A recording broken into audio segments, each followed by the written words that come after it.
இந்தியாவின் பழைய காலத்தின் மென்மையான காற்றுகளில் ஒரு சாதாரண பொருள் பல கதைகள், கலாசாரம் மற்றும் கைவினை பாரம்பரியத்தை தன்னகத்தே சுமந்தது. அதுதான் பங்கா, பாரம்பரிய கைவிசிறி. பங்கா என்ற சொல் பங்க் என்ற வார்த்தையிலிருந்து வந்தது. அதற்கு பறவையின் இறகு என்று பொருள். இதன் வரலாறு பண்டைய இந்தியாவுக்குச் செல்லும். அஜந்தா குகை ஓவியங்களில் கூட இதன் இருப்பை காணலாம். அந்த காலங்களில் பங்கா என்பது வெறும் குளிர்ச்சிக்கான கருவி மட்டுமல்ல, கோயில்களில் தெய்வங்களுக்கு விசிறி பயன்படுத்தப்பட்டது.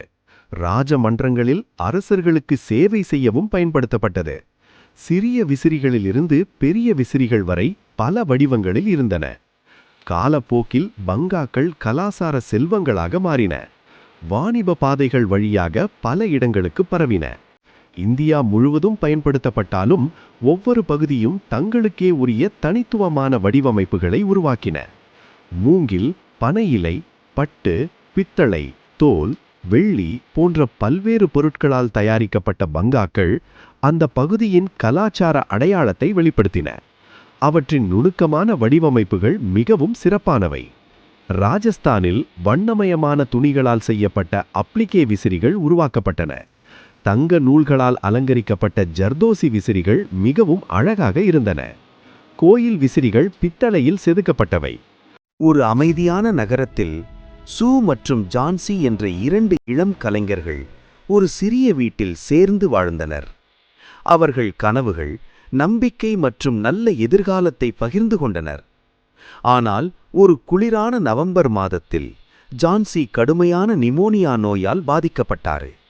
தினந்தோறும் அவள் பலவீனமடைந்து படுக்கையில் அமைதியாக படுத்து ஜன்னலுக்கு வெளியே பார்த்து கொண்டே இருந்தாள்.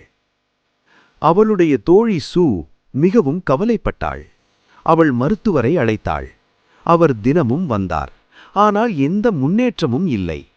ஒரு நாள் மருத்துவர் சூவிடம் தனியாக பேசினார். ஜான்சி வாழ விருப்பத்தை இழந்துவிட்டாள் என்றார். நம்பிக்கையில்லாமல் இருந்தால் மருந்துகளால் குணமாக முடியாது என்று கூறினார். சூ தனது தோழியை மகிழ்விக்க முயன்றாள். அவள் பேசினாள், ஓவியம் வரைந்தாள், அவளுடன் இருந்தாள். ஆனால் ஜான்சி அமைதியாகவே இருந்து ஜன்னலுக்கு வெளியே பார்த்து கொண்டே இருந்தாள். அங்கு எதிரே உள்ள சுவரில் ஒரு பழைய ஐவி கொடி வளர்ந்தது. குளிர்காற்றில் அதன் இலைகள் ஒன்றன் பின் ஒன்றாக விழுந்தன. ஜான்சி அந்த இலைகளை எண்ணத் தொடங்கினாள். கடைசி இலை விழும்போது தானும் இறந்து விடுவேன் என்று நம்பினாள்.